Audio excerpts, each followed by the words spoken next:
Hi, this is Samantha Clark, and I am reflecting on the RASW process.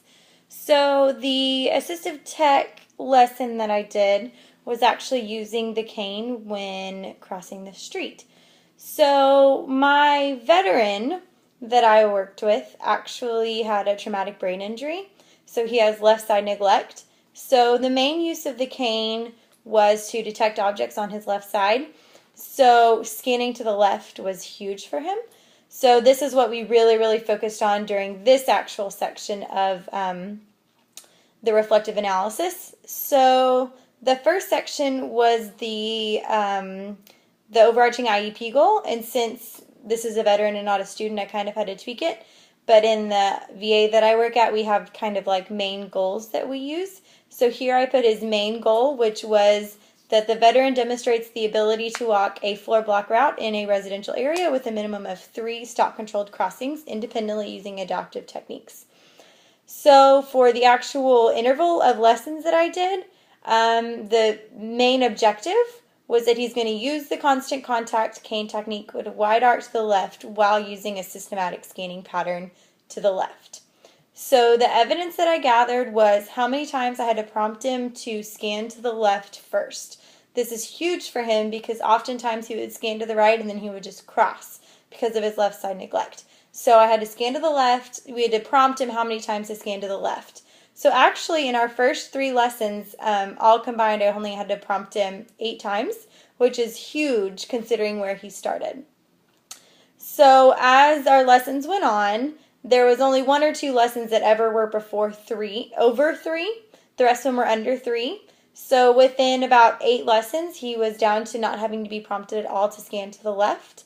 The data I also collected was which timing options he used to cross, whether it was all quiet, all clear, parallel surge, or the static lull. This was due to his confidence level. I really had to look at how he was using his skills in an unknown area or unfamiliar area.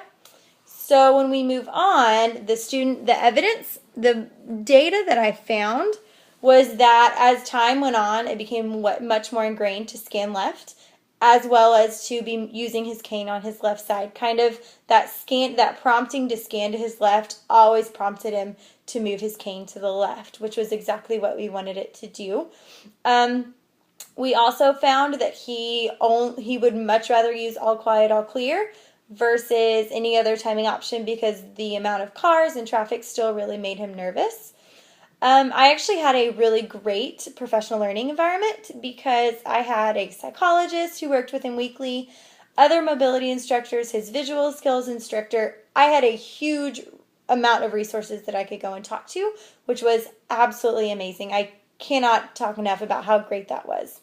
So after looking at the data and talking to a bunch of people, we realized that we really needed to put him in unfamiliar environments to get him to use all of his skills collectively and together without having a whole lot of prompts. The main strategy we would use was a lot of encouragement in order to boost his confidence in the skills that he really did have. I measured the student's work by continuing to take data, and the data actually all reflected exactly what we wanted to. As time went on, he used his skills better, he started to get more comfortable, he started to be able to use his skills in other areas, so it was really great.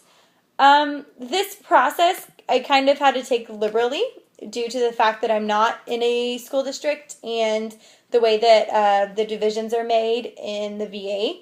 So, but all in all, it really made you think, and it made me realize how important data is in this whole situation, especially for him. And it also made sure that my teaching strategies and techniques were working, because if he wasn't progressing, then I knew that was on me and that wasn't on him.